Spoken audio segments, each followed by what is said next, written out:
वीरान हवेली की कहानी। एक छोटे से गांव में पहाड़ों के बीच बसा एक पुराना हवेली था।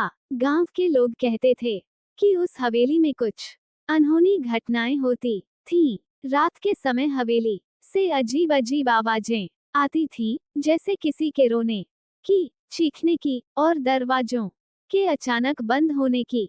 गांव वाले उस हवेली के पास जाने से डरते थे, खासकर रात के वक्त। वर्षों पहले उस हवेली में एक धनी परिवार रहता था।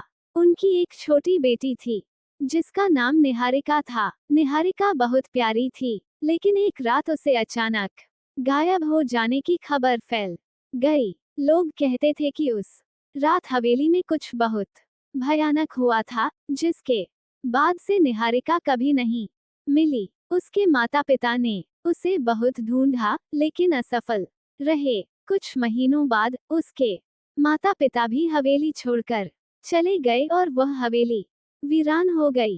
कई साल बाद गांव में एक शोधकर्ता अर्जुन उस हवेली के रहस्य को सुझाने के उद्देश्य से आया। उसने सुना था कि वहां कुछ अलौकिक शक्तियों का निवास है। गांव के लोगों ने उसे कई बार चेतावनी दी, लेकिन अर्जुन ने उनकी बातों को नजर अंदाज कर दिया और रात को हवेली में जाने का निश्चय किया। अर्जुन जैसे ही हवेली के अंदर दाखिल हुआ, उसे एक अजीब सी ठंड महसूस हुई। हवेली के अंदर सब कुछ धूल से ढका हुआ था और हर कोने से एक सूनापन झलक रहा था। वह धीरे धीरे हवेली के कमरों को जांचने लगा। अचानक एक कमरे से उसे किसी के हंसने की आवाज आई। अर्जुन ने हिम्मत करके दरवाजा खोला, लेकिन अंदर कोई नहीं था। अचानक हवा तेज होने लगी और दरवाजे जोर से बंद होने लगे। अर्जुन के दिल की धड़कन तेज हो गई। उसे लगा कि यहाँ कुछ गलत है। तभी उसे एक परछाई दिखी, जो एक छोटे बच्चे की तरह दिख रही थी।